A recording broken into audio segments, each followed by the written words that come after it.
"I don't shake hands with consultants," Margaret Whitfield declared coldly, visibly recoiling when Marcus Johnson extended his hand in greeting. A tense silence filled the Whitfield Industries executive suite, where four senior managers watched the scene with barely concealed smirks of approval. Marcus remained perfectly still for several seconds, his hand still outstretched before calmly lowering it. At 38, this impeccably dressed black man had encountered similar situations countless times throughout his career, but something in his composed expression suggested that this encounter would be markedly different. "I understand completely," Marcus replied with unsettling tranquility, discreetly adjusting his cufflinks, a gesture that no one in the room could properly interpret. Margaret, CEO and heiress to the Whitfield Industries fortune, scrutinized Marcus from head to toe with barely disguised disdain. His tailored Armani suit and perfectly groomed appearance contrasted with the deliberate casualness she had expected from someone in a supposed position, a calculated misjudgment she had made entirely on her own. "I assume you're the financial advisor sent by our potential partners," she said, emphasizing the words financial advisor, as if they left a bitter taste in her mouth.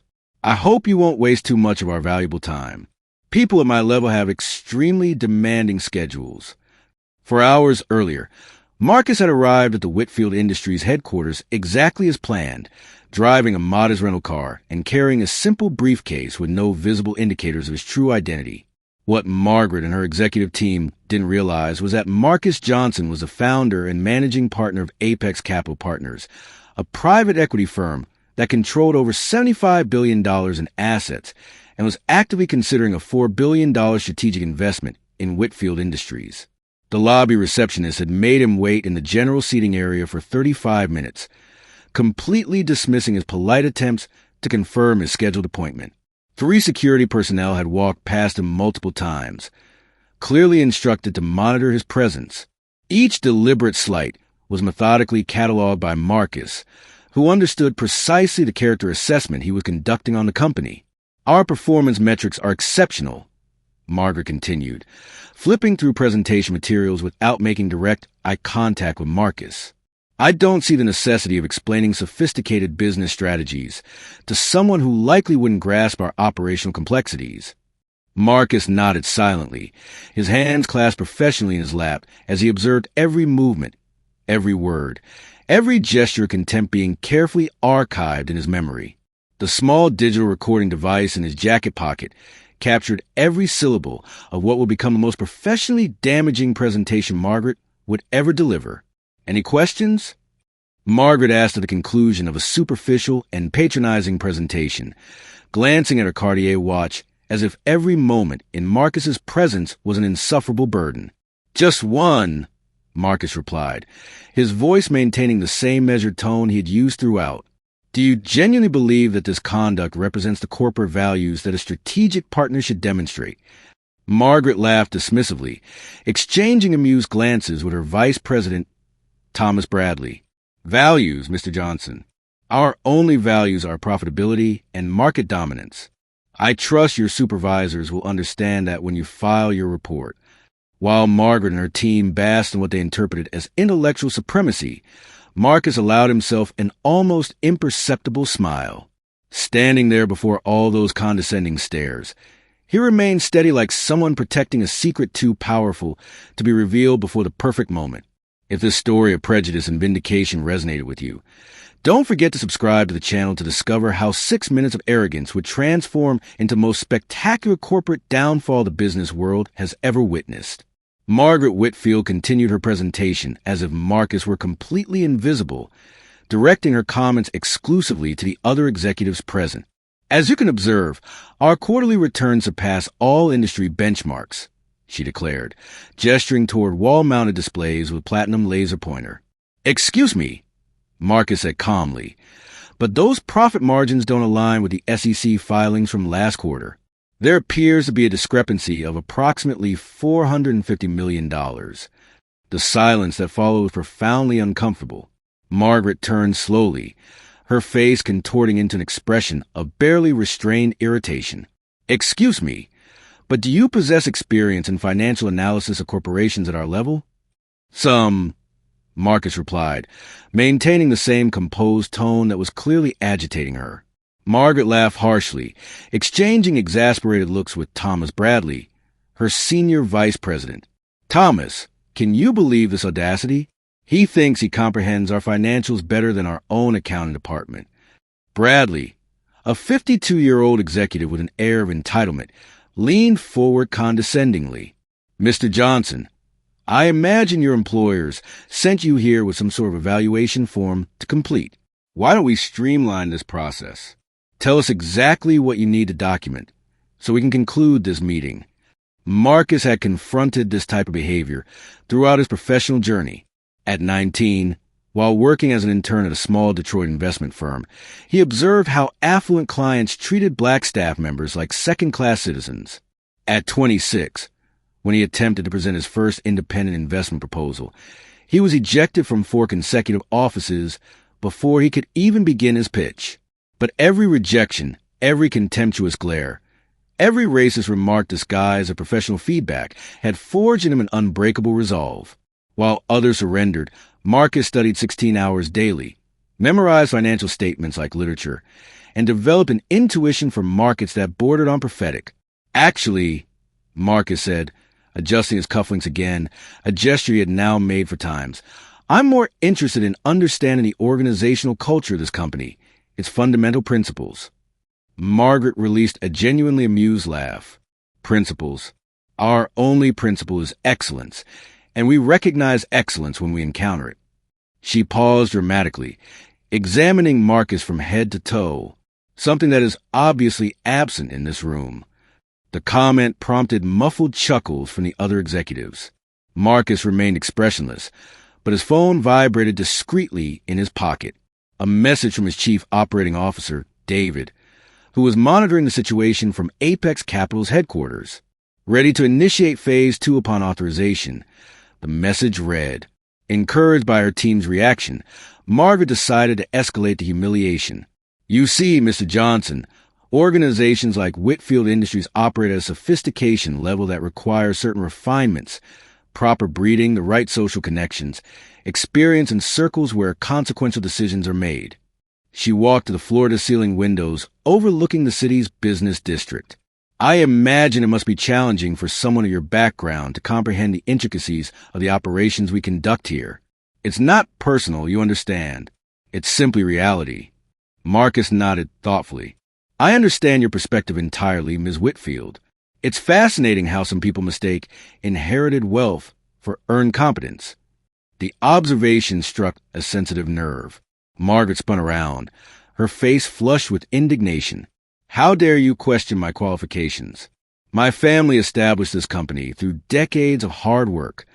With an initial capital injection of $80 million from your great-grandfather's railroad fortune, Marcus replied softly, public record, incidentally. Thomas Bradley slammed his palm on the conference table. This has exceeded all acceptable boundaries. Who do you think you are to address Miss Whitfield in that manner? For a brief moment, Marcus allowed his eyes to reveal a glimpse of the power he kept so carefully concealed. Someone who understands the genuine value of achievement. Mr. Bradley. Margaret took a deep breath, clearly struggling to regain her composure. Very well. If you want to play investigator, let's provide you with something to investigate. She pressed the intercom button. Catherine, bring me the Horizon Project files. All of them. The confidential documents as well, ma'am, asked the secretary's voice. Especially the confidential ones. Our consultant here seems to have abundant time for thorough analysis. What Margaret didn't realize was that Marcus had already discreetly accessed the Horizon Project reports through entirely legitimate channels, information available to any serious institutional investor. The project was 4 years behind schedule and $800 million over budget, with clear evidence of mismanagement and potential fraud. While waiting for the documents, Margaret made a point of commenting loudly to Bradley. It's remarkable how some people fail to recognize when they're completely out of their depth. Marcus smiled discreetly, thinking of his corner office 8 blocks away, where a team of 20 elite financial analysts, graduates from Wharton, Stanford, and Columbia, awaited his instructions. He also thought of the conference call he had participated in the previous afternoon with the CEO of BlackRock, discussing strategies for a $15 billion acquisition. Every word of contempt, every condescending gesture was being meticulously documented, not only in his memory, but on the sophisticated recording equipment he carried. In a 45-minute meeting, Margaret Whitfield and her team had provided sufficient evidence of discrimination to obliterate her reputation permanently. What these privileged executives didn't comprehend was that every act of contempt was inscribing their own verdict of defeat. Marcus Johnson wasn't merely a patient man. He was a strategist who understood that the most effective retribution is constructed methodically, word by word, until it forms an impenetrable fortress of justice. As Margaret Whitfield continued her display of superiority, handing Marcus a thick folder of documents as if it were a burden he deserved to shoulder, his phone vibrated discreetly on the table. It was a message from his CFO. Emergency board meeting called. Primary investor has suspended decision on the $4 billion. No explanation provided. Margaret's expression flickered slightly, but she quickly masked her concern. Problems never arrive individually, she muttered, glaring at Marcus as if he were personally responsible for all the morning's inconveniences. Any difficulties? Asked Marcus, his voice maintaining that infuriating serenity that made her increasingly frustrated. Nothing for someone at your level to be concerned about, Margaret replied, frantically typing a response. Complex international investment matters, concepts that require sophisticated expertise. What Margaret couldn't know was that 8 blocks away, David Chun, Marcus's chief operating officer for 9 years, was executing the first phase of a meticulously orchestrated operation. With an MBA from Harvard Business School and a specialization in corporate restructuring, David had learned from Marcus that the most effective strategies are built on patience and precision. Phase 1 complete. David typed into his phone, observing the Whitfield Industries building from his office window. Contacts at Morgan Stanley and Citigroup alerted to ethical violations at Whitfield. For billion-dollar investment, officially suspended pending comprehensive review. The relationship between Marcus and David had originated from a situation remarkably similar to what Marcus now faced. 9 years ago, David was a brilliant young associate at a prestigious Wall Street firm, consistently overlooked for advancement despite his exceptional performance. Marcus, already established as an independent investor, had witnessed David being publicly humiliated by a managing director during a client presentation. On that occasion, Marcus had done something few would have anticipated. He waited until after presentation, approached David discreetly, and offered him a position at his then modest investment firm. I recognize exceptional talent when I see it, Marcus had said, and I also recognize when someone is being systematically undervalued. David never forgot that gesture. Together, they had built Apex Capital Partners from the ground up, transforming it into the financial powerhouse it was today. More than business partners, they were allies in a silent campaign against the institutional discrimination they both knew intimately. Back in the Whitfield Industries conference room, Margaret handed Marcus a binder filled with contracts and financial reports. Here are the Horizon Project documents you were so eager to examine, she said with venomous sarcasm. I'm confident you'll find our advanced methodologies quite challenging to follow. Marcus opened the binder calmly, his eyes scanning the documents with a speed that surprised even Thomas Bradley. Within 20 minutes, he had identified 4 serious accounting irregularities, 3 possible cases of contractor fraud, and a clear violation of federal environmental regulations. Interesting methodology in Section 12.7, Marcus commented, pointing to a specific line item.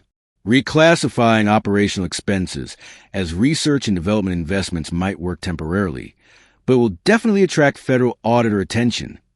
The silence that followed was devastating. Bradley exchanged a nervous glance with Margaret, who for the first time since the meeting began looked genuinely disturbed. How did you? Bradley began, but stopped, clearly unsettled by the precision of Marcus's observation. Experience, Marcus replied simply, continuing to review the documents. I also noticed that the production figures reported here don't correspond with the public utility consumption data from the Nevada facility, a discrepancy of approximately 28%. Margaret felt perspiration forming on her forehead. This was information that only someone with access to highly specific data could possess. Who exactly are you? She asked, her voice losing its tone of absolute authority for the first time. Marcus smiled discreetly, the same smile he perfected during years of being underestimated. Just someone who pays attention to details, Ms. Whitfield. At that moment, Margaret's phone rang again. It was her corporate counsel, Robert Harrison, with unusual urgency in his voice. "Margaret, I need to speak with you immediately. We received an informal notification from the SEC regarding a potential investigation into Whitfield Industries, something related to irregular accounting practices and discriminatory business conduct." Margaret paled visibly. "That's impossible," she whispered. "Our compliance record is immaculate. Apparently, someone has provided extremely detailed information about the Horizon Project," Robert continued. "Documentation that suggests intimate knowledge of our internal operations. And there are also allegations of discriminatory practices during business meetings."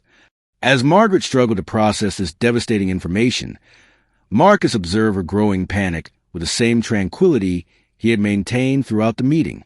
Every word of contempt, every gesture of superiority had been carefully cataloged. But more importantly, it had provided David with the time needed to execute the first phase of the strategy. Marcus Johnson was not simply a patient man. He was a strategist who had learned that true vindication is not built on anger, but on the surgical precision of someone who knows exactly where to strike for maximum impact.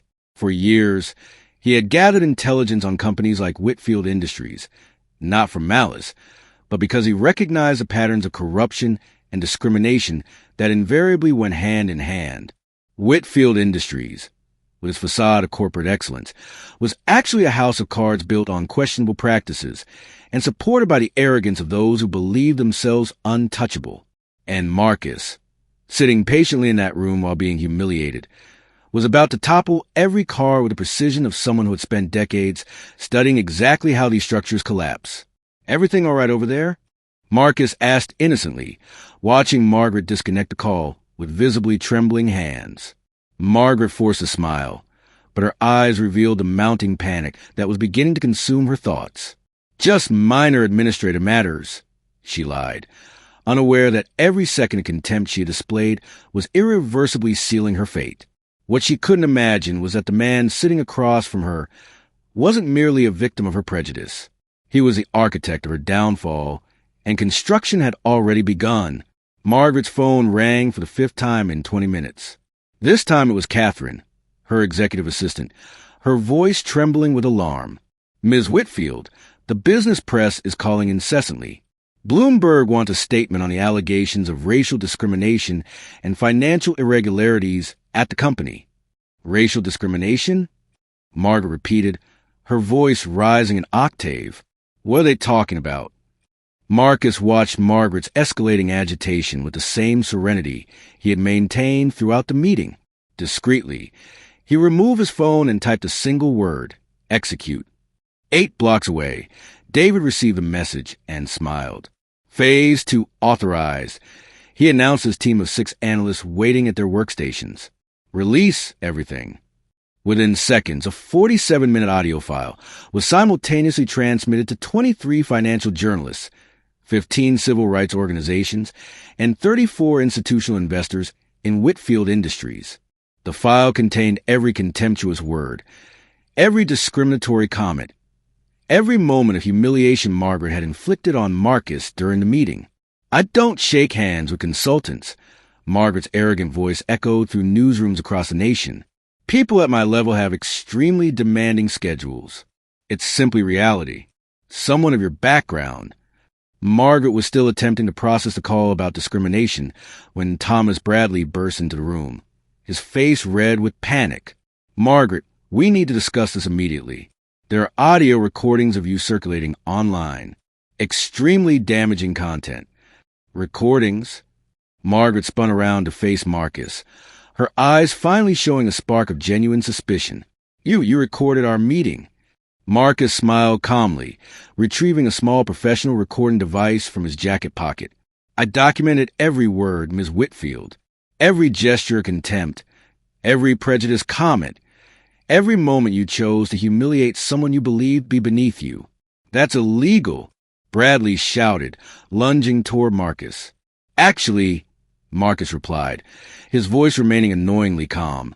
In New York State, only one party needs to consent to a recording of a conversation in which they are participating. I consented to my own recording. At that moment, Margaret's desk phone erupted in a cacophony of ringing. It was Harrison Beck, chairman of Whitfield Industries Board of Directors, and his voice came through the speakerphone with controlled fury. Margaret, you have exactly 10 minutes to explain why our company is being associated with racist comments that are spreading like wildfire across the internet. Margaret tried to respond, but Beck continued relentlessly. Apex Capital Partners' $4 billion investment was officially canceled 2 hours ago. They cited fundamental ethical concerns as the primary reason. Apex Capital Partners?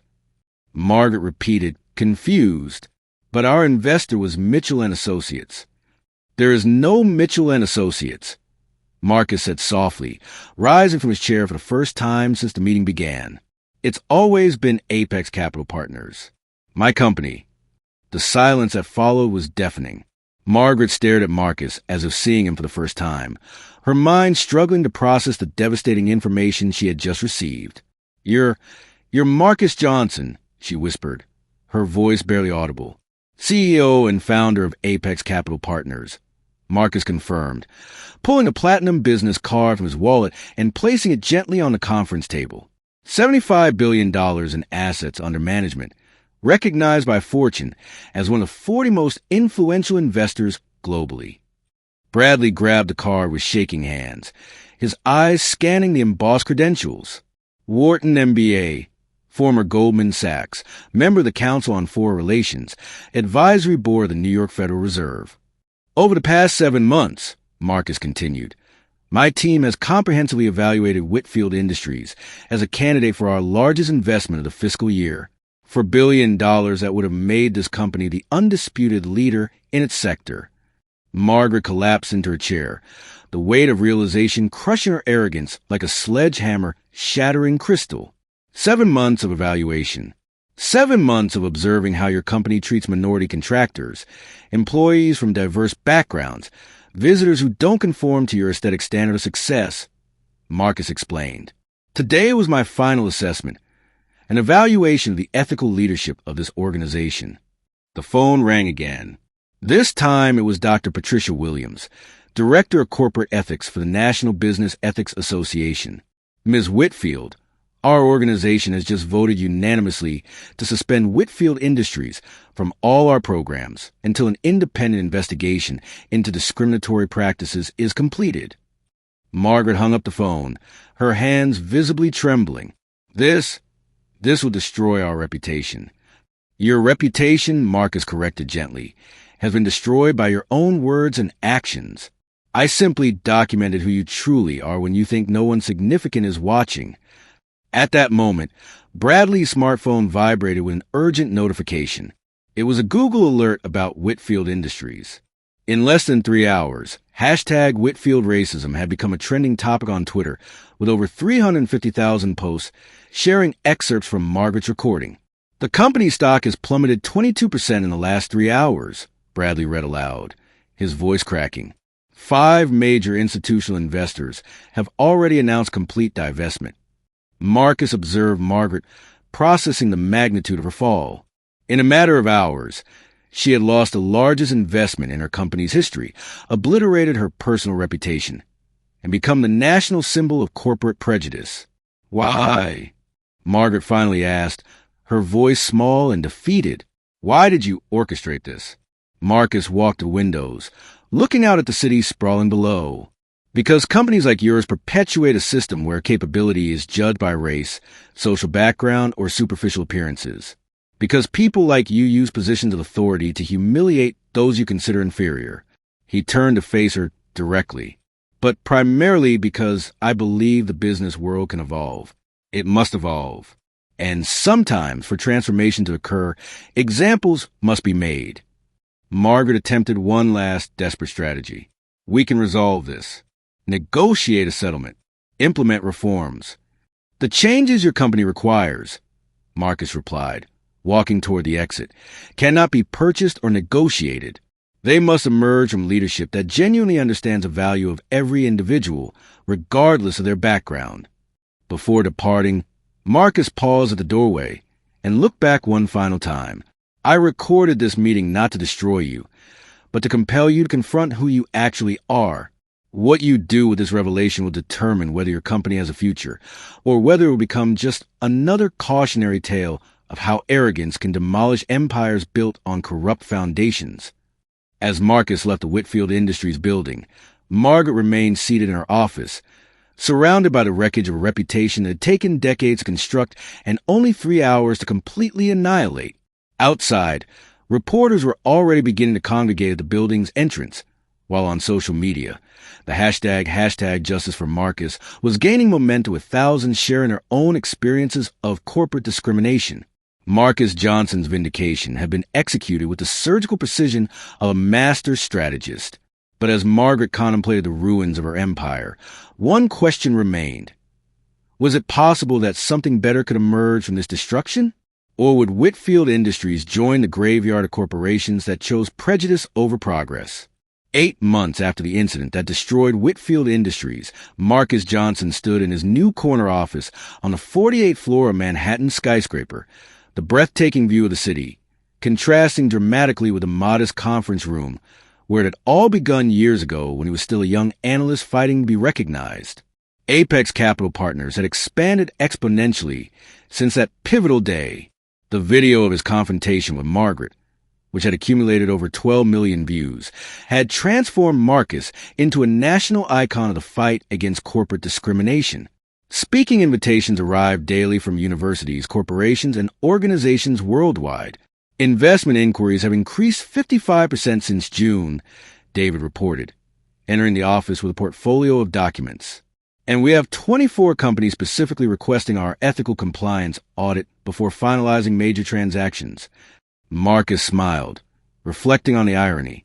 Margaret had attempted to humiliate him by questioning his competence in evaluating companies, and now his firm was sought after globally for precisely that expertise. Apex Capital had established a new industry standard, investments contingent on demonstrated ethical practices. And Whitfield Industries? Marcus asked, though he already knew the outcome. Liquidated last month, David replied. Margaret lost everything. The estate in Martha's Vineyard, the yacht, even her penthouse in Soho. She's reportedly working at a small consulting firm in Boston. Marcus felt no satisfaction in Margaret's complete downfall. His vindication had never been about personal destruction, but about creating systemic change that would prevent future injustices. The collapse of Whitfield Industries served as a warning to the entire market. Companies that perpetuate discrimination would pay the ultimate price. The phone rang. It was Dr. Richardson, Dean of Stanford Business School. Marcus, I'd like to renew our invitation for you to deliver the commencement address next spring. The topic would be ethical leadership and social responsibility. The students are extraordinarily interested in your perspective. After the call ended, Marcus reflected on how profoundly his life had transformed. For years ago, he had struggled to secure meetings with mid-tier investors. Today, prestigious universities competed for his presence, and his ethical auditing methodology was being studied in business schools globally. David approached the window. You know she's attempted to make contact repeatedly, right? Margaret? She's left 23 messages asking to speak with you. Marcus nodded. He had listened to the messages, desperate appeals from a woman who had finally comprehended the magnitude of her actions. But some lessons can only be learned through irreversible consequences. I received a fascinating call today. David continued. Henderson Global wants to implement our diversity protocols across all their international operations. 52 countries, Marcus. 52 countries adopting standards that originated from that humiliating meeting at Whitfield. The transformation had spread far beyond New York. European, Asian, and Latin American corporations began adopting the Johnson protocols, comprehensive guidelines ensuring equal opportunity regardless of race, gender, or social background. What had started as a strategy to expose one discriminatory company had evolved into a global movement. Marcus walked to his desk where a framed photograph displayed his team of 65 employees. a diverse group of brilliant analysts representing exactly the talent that companies like Whitfield Industries use to overlook. Each hire was a small victory against a system that had once attempted to limit him. "Remember that meeting?" David asked, pointing to the wall where a discreet plaque displayed the date of the confrontation with Margaret. "When we left that building, I thought we had simply documented another case of corporate bias." "And we did," Marcus replied, "but we also accomplished something more significant. We proved that the best response to discrimination isn't anger or bitterness. It's excellence. It's building something greater than those who try to diminish us could ever imagine." The office door opened and Sarah, his executive assistant, announced the arrival of his next appointment. It was a group of young minority entrepreneurs, participants in the mentorship program Marcus had established with a portion of his firm's profits. As the young professionals entered, Marcus remembered himself years ago, talented, determined, but facing invisible barriers that seemed impossible to overcome. Now he was the bridge others crossed to achieve their own dreams. "Mr. Johnson," said Carlos, a 26-year-old man developing a renewable energy startup, "I wanted to thank you for the seed funding. Our company is already valued at $5 million. Marcus smiled, recalling his initial meeting with Carlos 8 months earlier.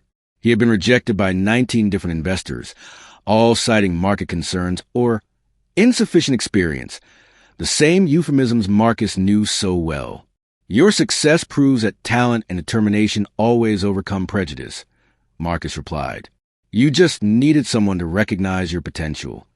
As the meeting concluded and the young entrepreneurs departed carrying hope and resources to transform their visions into reality, Marcus reflected on the true meaning of victory. Margaret Whitfield had lost a company. He had gained the opportunity to change the world. David approached with one final update for the day. Harvard Business Review wants to feature you on the cover of their special issue on transformational leadership. The headline would be "The Man Who Turned Humiliation into Revolution." Marcus declined respectfully. His story had never been about personal recognition, but about creating opportunities for others. The true measure of his success wasn't in the billions he managed, but in the hundreds of careers he had helped launch and the thousands of minds he had inspired to never accept limitations imposed by prejudice. As the sun set over Manhattan, Marcus looked out at the city that had once seemed too hostile for someone like him. Now, every light that illuminated represented a possibility, every building an opportunity to construct something better. Margaret Whitfield had attempted to teach him about his place in the world. In response, Marcus had completely redefined what that place could be, not just for himself, but for all those who would follow. The best revenge, Marcus had learned, was not to destroy those who had wronged him. It was to build something so extraordinary that their limitations became irrelevant, transforming every rejection into fuel for an even greater affirmation. If this story of transformation and perseverance inspired you, don't forget to subscribe to the channel for more stories that demonstrate how sometimes the greatest insults become the foundations for the greatest triumphs. Because ultimately, true victory isn't about defeating your enemies. It's about surpassing them so magnificently that they become insignificant in the face of the greatness you've built.